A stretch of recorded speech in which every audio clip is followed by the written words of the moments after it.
Explaining the Boer Wars. During the Napoleonic Wars, the British would seize the Dutch colony in South Africa. The Boers, who were descendants of the Dutch colonists, lived under British rule until 1835. In 1835, the Boers, inspired by the ban on slavery, wars, and a lack of land, would go on the Great Trek to find more land. In 1843, the British would annex their first republic, the Republic of Natalia, so the Boers would create two new republics. These were the Orange Free State and the South African Republic. Initially, the British were uninterested in the area. However, when diamonds were found in the area, the British had their interests piqued. In 1877, the British would suggest annexation for the two republics, and the Boers, fearing bankruptcy, and the Zulus would agree. 2 years later, however, the British would crush the Zulus, and the Boers would become free to voice their discontent about the annexation. In late 1880, 10,000 Boers would gather under the leadership of Paul Kruger and would declare their independence. The British would respond quickly by sending troops north, however, the Boers would ambush them. Throughout January and February of 1881, the British would continue to try and attack the Boers. However, in the Battle of Lane's Neck and Majuba Hill, the skilled marksmen of the Boers would push the British back. The war would end in March, with the British losing the war and the Boer states gaining their independence. The war would end just before the scramble for Africa had begun. European powers began racing for influence and land instead of Africa, notably the German Southwest colony. This would threaten British South Africa.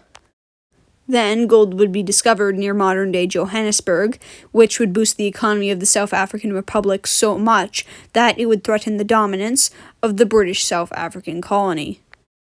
So, the British, mainly Cecil Rhodes, looked to annex the Boer republics once again. Meanwhile, thousands of foreigners had immigrated to the South African Republic. However, they lacked a lot of rights, and discontent within their community started to rise. So, Cecil Rhodes began a raid, known as the Jameson Raid, to try and encourage a rebellion among these foreigners. This would fail, however, and would only lead to the Boer states starting to import weapons from Europe. With tensions high in September of 1899, the South African Republic would send an ultimatum to the British, telling them to remove their troops from the borders. The ultimatum would be ignored, however, and war would be declared in October. In the early months of the war, the Boers and their foreign volunteers were able to take advantage of the unprepared British. They would lay siege to Mafeking, Ladysmith, and Kimberley. However, in January, hundreds of thousands of British troops would arrive in South Africa and advance to relieve the besieged cities. Their advance would only temporarily be stopped at the Battle of Spion Kop, which both Mahatma Gandhi and Winston Churchill would witness. Despite their loss at the battle, the British would be able to continue their advance. By February, they had relieved both Ladysmith and Kimberley, and the following month, they would take Bloemfontein, the capital of the Orange Free State. In May, Robert Baden-Powell had relieved Mafeking. To follow this up, in June, both Pretoria and Johannesburg were captured. The war had seemed to be over.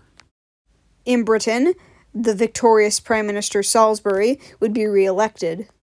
They would declare the South African Republic, taking away the official title of Transvaal, otherwise known as the other South African Republic.